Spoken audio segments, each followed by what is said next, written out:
Hola, ¿qué tal chicos? El día de hoy vamos a ver otro tema de microbiología y parasitología. En esta ocasión será la relación huésped-parásito.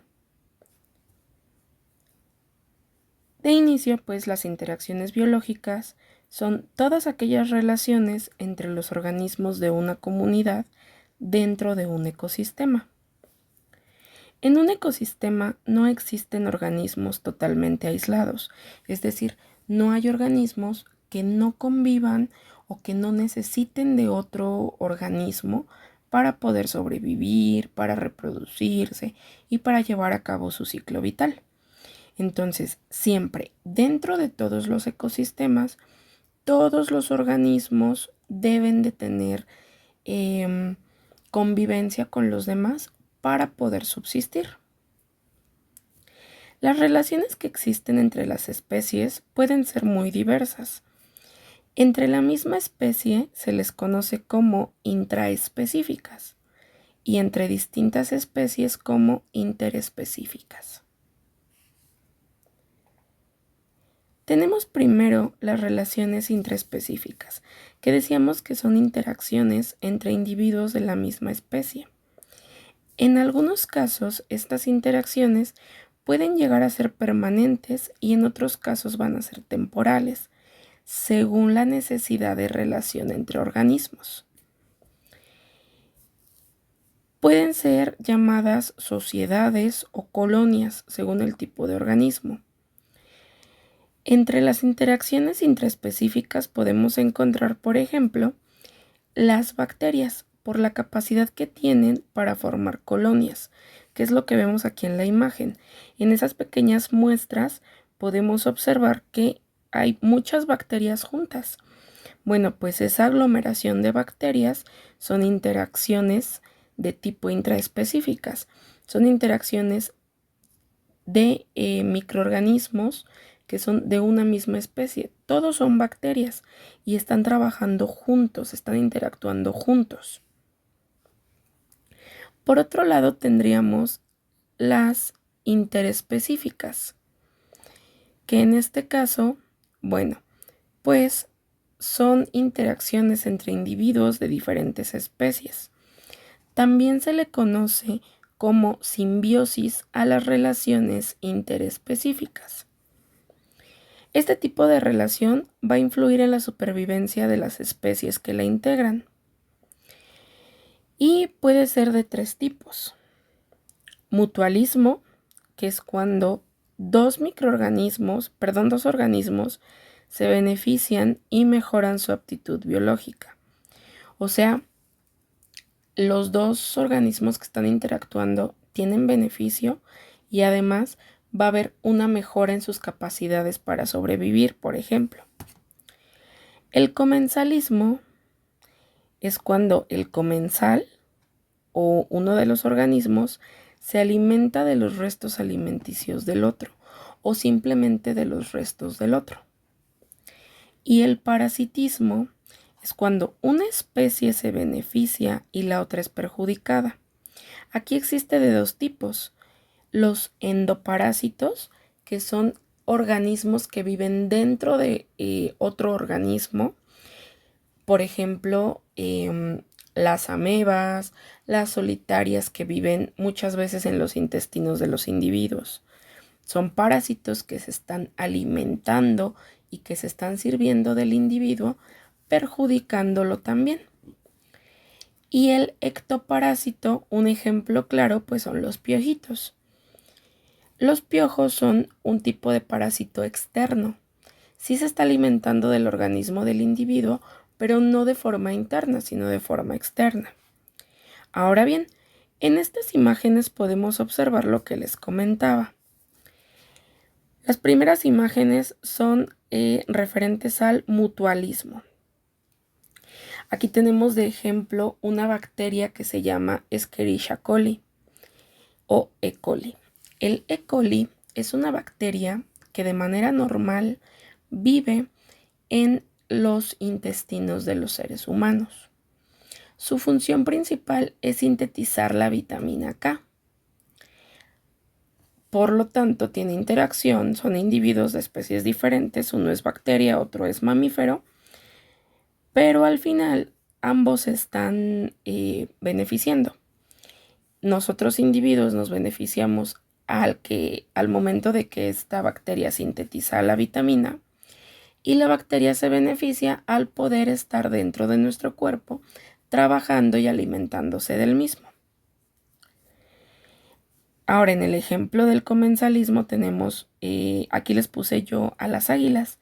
Las águilas son carroñeras, que quiere decir que se alimentan de los restos de otros animales, de animales muertos, o los atrapan, los matan y se los comen. Otro ejemplo pues son las moscas. Las moscas se alimentan de restos como las heces fecales, pero también se alimentan de tejido muerto, en el caso por ejemplo de los cadáveres. En el comensalismo, bueno, pues hay muchísimos ejemplos que podemos encontrar. Otros serían los hongos. Los hongos se alimentan de los restos alimenticios. Sobreviven gracias a los restos alimenticios.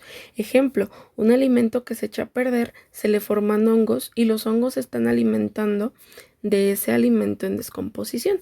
Suena redundante, pero es un ejemplo muy claro. Por último está el parasitismo. La imagen de arriba pues es lo que les comentaba. Una solitaria que vive en los intestinos, ese sería un ectoparásito. Y el piojito sería la solitaria es un endoparásito porque está dentro del cuerpo. Y el piojito sería un ectoparásito porque sí se está alimentando del individuo, pero de forma externa. Ahora, hay que ver la importancia que tiene la parte de las relaciones interespecíficas. De inicio, bueno, pues la población comensal o mutualista participa en el metabolismo de algunos productos alimenticios. También proporciona factores indispensables de crecimiento, protege contra infecciones y estimula la respuesta inmune. O sea que no nada más es el que la interacción con un microorganismo provoca enfermedades, sino que también puede tener muchísimas situaciones benéficas para los individuos.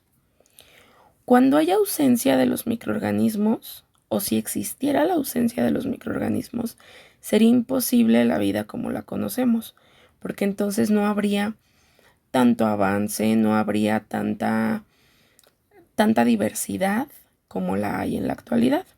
Ejemplo, si no existieran los microorganismos, no existiría el yogurt.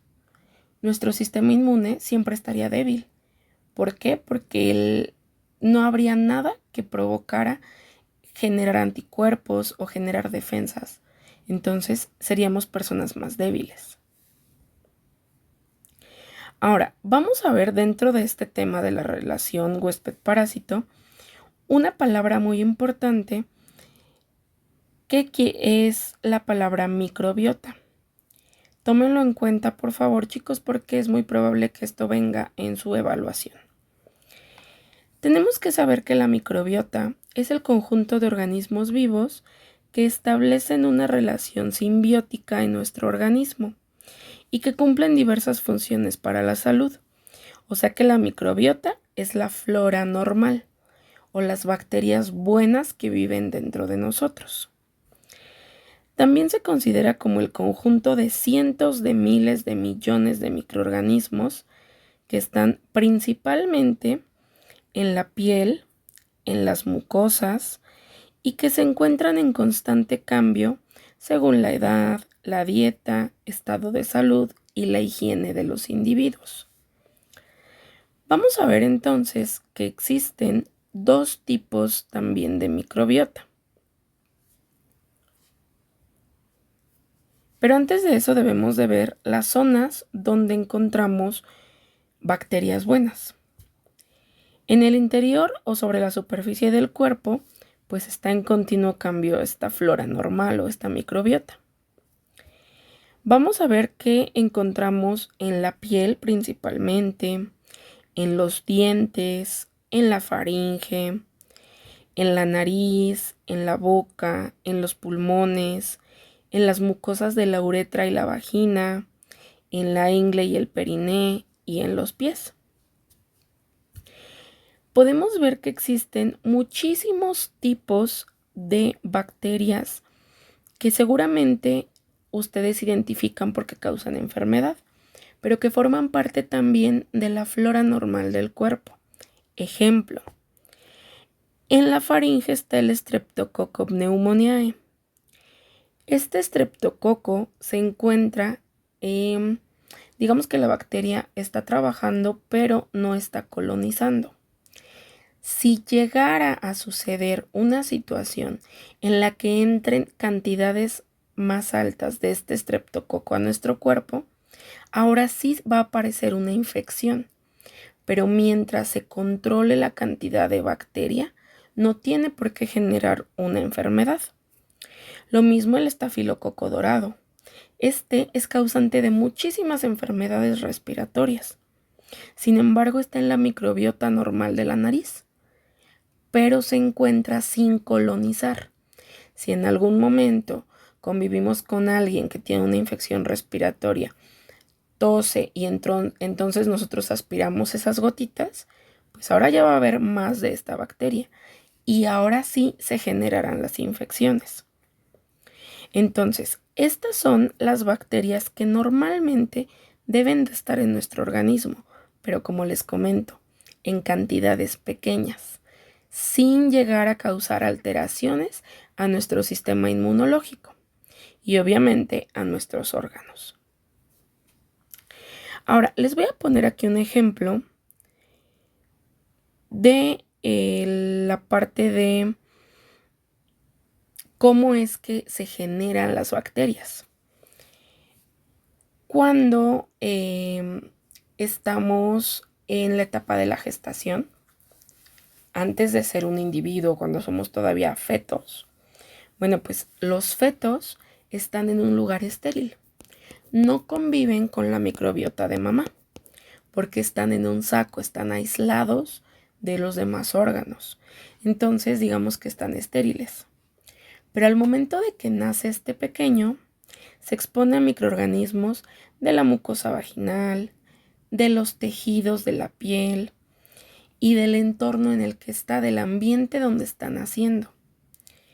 Lo primero que va a suceder es que las bacterias de la microbiota van a colonizar su piel. Primero toda la piel se va a llenar de bacterias, pero de bacterias buenas.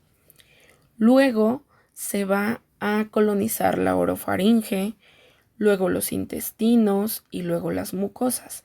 De esta manera, poco a poco se va a ir ayudando a que el sistema inmunológico de ese bebé vaya trabajando, vaya generando defensas y entonces, al cabo de cierta edad, pues ya se hayan generado más bacterias en el cuerpo, como las que veíamos en la diapositiva pasada, que ya no van a provocar una alteración ni ninguna infección, pero van a estar ahí para ayudar al metabolismo de nuestro cuerpo. Ahora, les decía hace un momento, existen dos tipos de microbiota. Una que es la residente y otra que es la transitoria. La residente, pues son microorganismos fijos que están en una cierta localización y que cuando se llegan a alterar se restablecen por sí solos. Es decir, cuando se pierden o aumentan, pues se restablecen. Ejemplo, si el E. coli llegara a provocar una infección en el estómago, a pesar de que ahí vive, llega a provocar una infección y entran medicamentos que desaparecen a la bacteria, poco a poco esta se va a restablecer, se va a volver a adquirir, vamos a volver a tener contacto con ella y entonces se va a volver a regenerar, se va a volver a reajustar las cantidades de esta bacteria en nuestra flora intestinal. Eso sería la residente. La transitoria, pues son microorganismos, pueden ser patógenos o no, que viven por cierto tiempo en una cierta región. Probablemente vienen del ambiente y no producen enfermedad mientras la flora residente esté intacta. Por ejemplo, aquí lo más claro son las manos. Nosotros todos los días tenemos contacto con muchos microorganismos diferentes. Virus, bacterias, hongos, y todos pasan en nuestras manos por todo lo que tocamos. Pero esa es microbiota transitoria. ¿Por qué? No va a generar enfermedad. Siempre y cuando yo me lave las manos, no va a generar enfermedad. Pero si a lo mejor yo anduve en la calle todo el día y no me lavé las manos, y entonces llego y empiezo a comer con las manos sucias, pues ahora sí, esos microorganismos van a tener contacto directo con la flora normal o con la microbiota residente.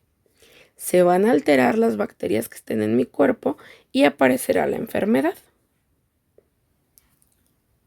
Ahora, tenemos aquí también, ya dejando de lado la parte de la microbiota, otra palabra que también es muy importante que recordemos, que es la palabra colonización.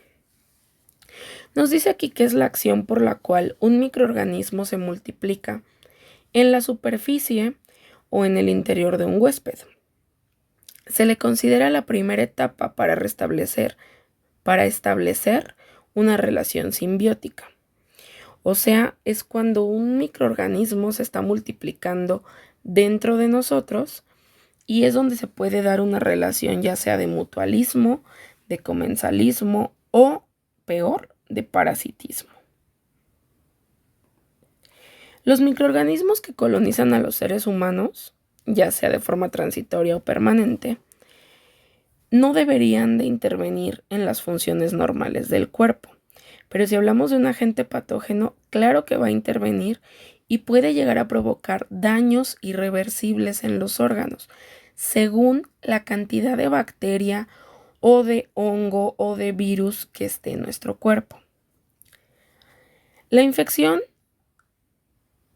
digamos que solamente va a aparecer cuando se da una colonización grave. Pero cuando colonizan en condiciones normales o en la flora normal, pues no tiene por qué aparecer. Y bueno, pues aquí está lo que les comentaba, no tendría por qué aparecer una infección si se está colonizando en la flora normal. Pero si hay un exceso de estos microorganismos, obviamente va a iniciar una enfermedad. Ahora, ¿qué es la enfermedad? Pues es la situación que ocurre cuando hubo una interacción entre el microorganismo y el huésped, y esto va a llevar a un proceso patológico. El daño es generado por, como les decía, porque se daña un órgano o porque se produzcan toxinas. Esto sí puede ser que la bacteria o el virus llegue a producir alguna toxina que altere a nuestro cuerpo y entonces provoque fallos orgánicos. Aquí les puse algunos ejemplos. La faringitis aparece cuando entra un virus o una bacteria a nuestra boca. Y podemos identificar que cuando es una faringitis bacteriana se van a formar placas blancas en las anginas. Pero cuando es una viral se harán puntitos rojos en las anginas. Y tenemos también la parte del lado izquierdo, el ejemplo del herpes. El herpes es causado por un virus. El virus entra al cuerpo, provoca daño en el organismo e inicia el proceso patológico. De esta manera aparecerían las primeras lesiones. Aquí yo les pongo el ejemplo de la cavidad oral. Ahora bien, para que podamos comprender mejor todavía cómo es que se relaciona el huésped, el parásito, y cómo es que aparece y genera enfermedad, es muy importante que conozcamos algo que se llama tríada epidemiológica, que nos habla de un huésped, un parásito o un microorganismo y el medio ambiente donde se puede dar la interacción. Pero bueno, esto lo vamos a ver más adelante y de hecho lo pueden checar en otras materias. Ahora, por último, ¿qué es el proceso de infección-enfermedad? Bueno, pues este sucede cuando se da un microorganismo que se le conoce como oportunista. Tenemos aquí que la mayoría de las infecciones humanas son causadas, como les decía, por microorganismos que son oportunistas, que son aquellos que están en la microbiota normal, pero pueden causar enfermedad en alguna zona del cuerpo. Como su nombre lo dice, son oportunistas, buscan la oportunidad para desarrollarse y formar una infección. Un ejemplo sería el E. coli.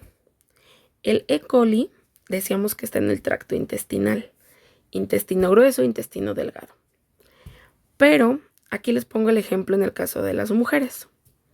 Si no sabemos realizar un aseo genital correcto, si no sabemos que al hacer una limpieza debe ser de arriba hacia abajo y no al revés, entonces esa bacteria del E. coli la vamos a subir y entonces se va a encontrar con las mucosas de la uretra. Y aunque forme parte de la flora normal del cuerpo, pues no está en su sitio. Entonces va a aprovechar esa oportunidad para colonizar la uretra, la vejiga y generar entonces una infección de vías urinarias. Así es como trabajan entonces todos los microorganismos y cómo es que se relacionan con los individuos, con el medio ambiente, con otros organismos vivos. Espero que con esto nos haya quedado claro. Como quiera, si tuviéramos alguna duda, pues saben dónde encontrarme. Que tengan un excelente día.